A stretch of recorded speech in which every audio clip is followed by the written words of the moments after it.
നമസ്കാരം കൂട്ടുകാരെ, ടോട്ടൽ തിയേറ്ററിൻ്റെ മറ്റൊരു വീഡിയോയിലേക്ക് എല്ലാവർക്കും സ്വാഗതം. ഇന്നത്തെ വീഡിയോയിൽ കാണിക്കുന്നത് ക്ഷേത്ര നഗരിയായ തൊടുപുഴ പട്ടണത്തിൽ സ്ഥിതി ചെയ്യുന്ന കുറച്ച് ക്ഷേത്രങ്ങളാണ്. തൊടുപുഴയിൽ എത്തിച്ചേർന്നാൽ ഒരു ദിവസം കൊണ്ട് നിങ്ങൾക്ക് ധാരാളം ക്ഷേത്രങ്ങൾ സന്ദർശിക്കാൻ സാധിക്കും. ശരിക്കും തൊടുപുഴ KSRTC സ്റ്റാൻഡിൻ്റെ ചുറ്റുവട്ടത്ത് നിന്നും 1.5 കിലോമീറ്റർ ചുറ്റളവിലായിട്ട് ധാരാളം ക്ഷേത്രങ്ങൾ സ്ഥിതി ചെയ്യുന്നുണ്ട്. അപ്പോൾ ഇത്തരത്തിലുള്ള കുറച്ച് ക്ഷേത്രങ്ങൾ നമുക്ക് കാണാം ഇന്നത്തെ വീഡിയോയിൽ. തൊടുപുഴ KSRTC സ്റ്റാൻഡിൽ നിന്നും ഞങ്ങൾ ആദ്യം പോകുന്നത് കാഞ്ഞിരമറ്റം മഹാദേവ ക്ഷേത്രത്തിലേക്കാണ്.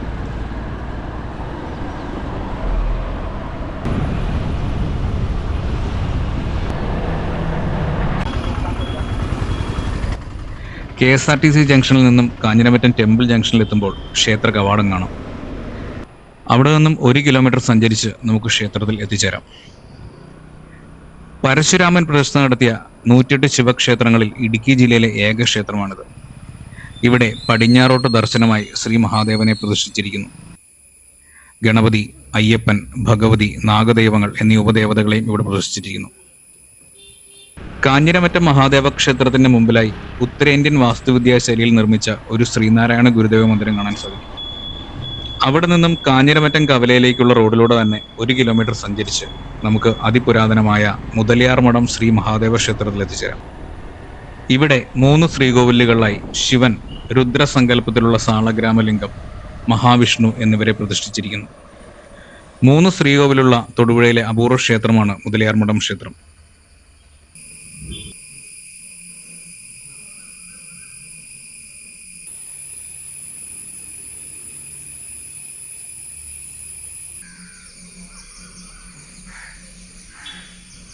മുതലിയാർമഠം ക്ഷേത്രത്തിൽ നിന്നും 1/2 കിലോമീറ്റർ സഞ്ചരിച്ച് തൊടുപുഴയുടെ രാജകീയ പാരമ്പര്യത്തിന്റെ പ്രതീകമായ കാരിക്കോട് ടൗണിൽ എത്തിച്ചേരാം.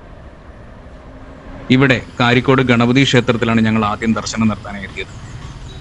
കീഴ്മലൈ നാടിന്റെയും വെമ്പൊലി നാടിന്റെയും വടക്കംകൂറിന്റെയും എല്ലാം പാരമ്പര്യവും പ്രൗഢിയും നിലനിൽക്കുന്ന സ്ഥലമാണ് കാരിക്കോട്. കാരിക്കോട് കവലയിൽ തന്നെ ശരിക്കും 4 ക്ഷേത്രങ്ങളുണ്ട്. ഗണപതി ക്ഷേത്രത്തിൽ ദർശനം നടത്തിയതിനു ശേഷം പ്രസിദ്ധമായ കാരിക്കോട് ഭഗവതി ക്ഷേത്രത്തിൽ ദർശനം നടത്താം. കീഴ്മലൈ നാടിന്റെ ഉപാസനാമൂർത്തിയായ ഭദ്രകാളിയാണ് ഇവിടെ പ്രധാന പ്രതിഷ്ഠ. ശിവൻ, ഖണ്ഡകർണൻ, ഗണപതി, ദുർഗ എന്നിവരാണ് ഇവിടുത്തെ പ്രധാന ഉപദേവതകൾ. കാരിക്കോട് ഭഗവതി ക്ഷേത്ര ദർശനം കഴിഞ്ഞ് ക്ഷേത്രത്തിന്റെ വലതുഭാഗത്തായി റോഡിന്റെ എതിർവശത്തായി സ്ഥിതി ചെയ്യുന്ന അണ്ണാമലൈനാഥ ക്ഷേത്രത്തിൽ ദർശനം നടത്താം. തൊടുപുഴയിലെ ഏറ്റവും പുരാതനമായ ക്ഷേത്രമാണിത്. സംഘകാലഘട്ടത്തിൽ ചോള രാജാക്കന്മാരാൽ നിർമ്മിക്കപ്പെട്ടതാണ് ഈ ക്ഷേത്രം. ഈ പുരാതന ക്ഷേത്രം പുനരുദ്ധാരണത്തിന്റെ പാതയിലാണ്. കരിങ്കല്ലുകൊണ്ട് നിർമ്മിച്ച അതിപുരാതനമായ ക്ഷേത്ര ശ്രീകോവിലിനുള്ളിൽ ശ്രീ മഹാദേവൻ, പാർവതി, ഗണപതി, സുബ്രഹ്മണ്യൻ എന്നിവരെ ഒറ്റപ്പീഠത്തിൽ പ്രതിഷ്ഠിച്ചിരിക്കുന്നു. അണ്ണാമലൈ ക്ഷേത്ര ദർശനം കഴിഞ്ഞ് കാരിക്കോട് ഭഗവതി ക്ഷേത്രത്തിന്റെ സൈഡിലൂടെ സഞ്ചരിച്ച് കോട്ടപ്പറമ്പിൽ എത്തിച്ചേരാം. ഇത് തിരുവിതാംകൂർ ദേവസ്വം ബോർഡിന്റെ കീഴിലാണ്. ഇവിടെയായിരുന്നു കീഴ്മലൈ രാജാവിന്റെ കോട്ടയും കൊട്ടാരവും ഉണ്ടായിരുന്നത്. അതിന്റെ ധാരാളം തിരുശേഷിപ്പുകൾ ഇവിടെ കാണാൻ സാധിക്കും.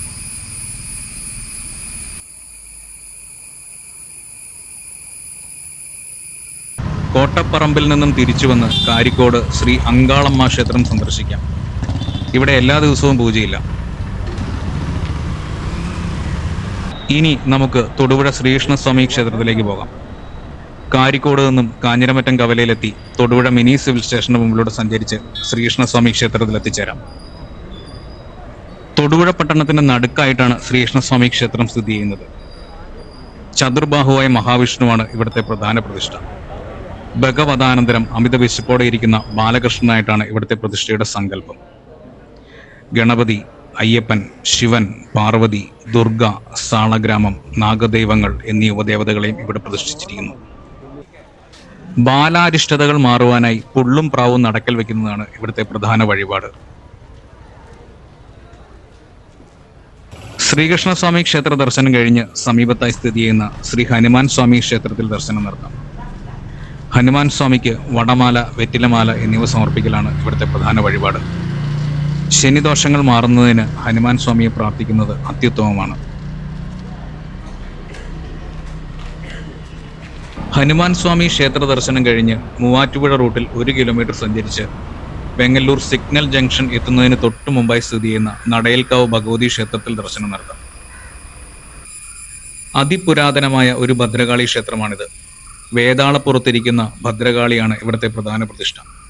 ഗണപതി, ഭുവനേശ്വരി, ശിവൻ, വിഷ്ണു, ഖണ്ഡകർണൻ, നാഗരാജാവ്, നാഗയക്ഷി, ശാസ്താവ് തുടങ്ങിയ ഉപദേവതകളെയും ഇവിടെ പ്രതിഷ്ഠിച്ചിരിക്കുന്നു. നടയിൽക്കാവ് ഭഗവതി ക്ഷേത്രത്തിൽ നിന്നും നേരെ മൂവാറ്റുപുഴ റൂട്ടിൽ 1/2 കിലോമീറ്റർ സഞ്ചരിച്ച് ചെറായിക്കൽ ശ്രീ സുബ്രഹ്മണ്യ സ്വാമി ക്ഷേത്രത്തിൽ എത്തിച്ചേരാം. ശ്രീ മുരുകൻ പ്രധാന പ്രതിഷ്ഠയായ ഈ ക്ഷേത്രത്തിൽ തൈപ്പൂയ മഹോത്സവം അതിഗംഭീരമായി നടത്തിവരുന്നു.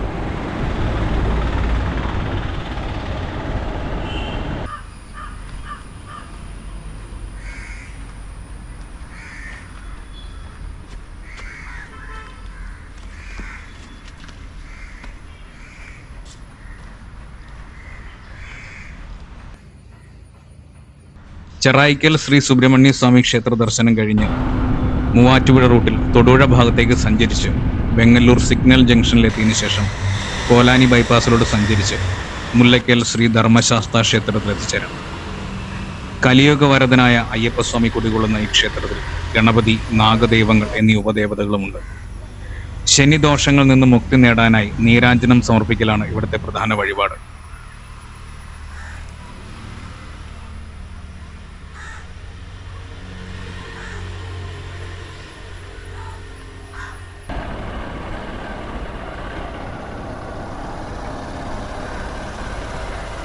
മുല്ലയ്ക്കൽ ശ്രീ ധർമ്മശാസ്ത്ര ക്ഷേത്രത്തിൽ ദർശനം പൂർത്തിയാക്കിയതിനു ശേഷം ക്ഷേത്രത്തിന്റെ സമീപത്തുകൂടിയുള്ള റോഡിലൂടെ 1/2 കിലോമീറ്റർ സഞ്ചരിച്ച് പുതുക്കുളം ശ്രീ നാഗരാജ ക്ഷേത്രത്തിൽ എത്തിച്ചേരാം.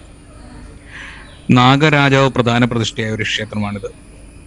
ഇവിടെ ഒറ്റ ശ്രീകോവിലിൽ നാഗരാജാവ്, നാഗയക്ഷി, കരിനാഗം, കുഴിനാഗം, ഭഗവതി, ഭദ്രകാളി, ഭുവനേശ്വരി, ശാസ്താവ്, ഗണപതി എന്നീ മൂർത്തികൾ കുടികൊള്ളുന്നു.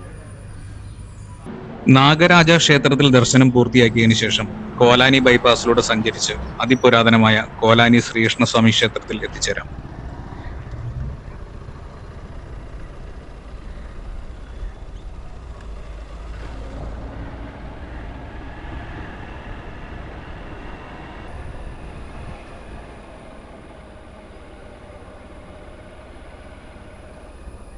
ഭീമസേനൻ പ്രതിഷ്ഠ നടത്തിയ ചതുർബാഹുവായ ശ്രീകൃഷ്ണനാണ് ഇവിടെ പ്രധാന പ്രതിഷ്ഠ. വിഷുവിളക്ക് മഹോത്സവമാണ് ഈ ക്ഷേത്രത്തിലെ പ്രധാന ഉത്സവം.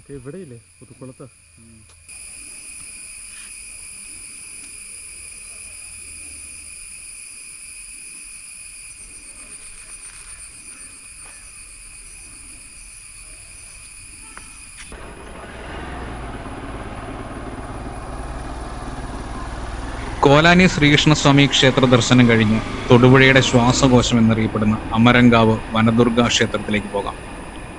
3 ഏക്കറിലധികം വ്യാപിച്ചു കിടക്കുന്ന പശ്ചിമഘട്ടത്തിലെ തനത് സസ്യജാലങ്ങളാൽ സമ്പന്നമാണ് ഈ ക്ഷേത്രം. ശാസ്താവ്, ദുർഗ, ഭദ്രകാളി, ഖണ്ഡകർണൻ, നാഗരാജാവ് എന്നീ ഉപദേവതകളെയും ഇവിടെ പ്രതിഷ്ഠിച്ചിരിക്കുന്നു.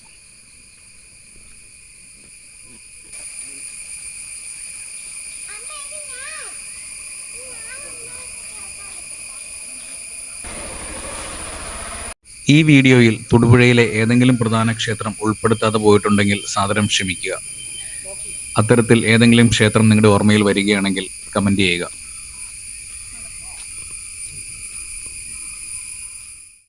ക്ഷേത്ര നഗരിയായ തൊടുപുഴയിലെ ക്ഷേത്രങ്ങളുടെ കാഴ്ചകൾ എല്ലാവർക്കും ഇഷ്ടമായെന്ന് കരുതുന്നു. അപ്പോൾ നിങ്ങളിൽ സാധിക്കുന്നവർ ഒറ്റ ദിവസം കൊണ്ട് സന്ദർശിക്കാവുന്ന ഈ ക്ഷേത്രങ്ങളിൽ വന്ന് ദർശനം നടത്തുക.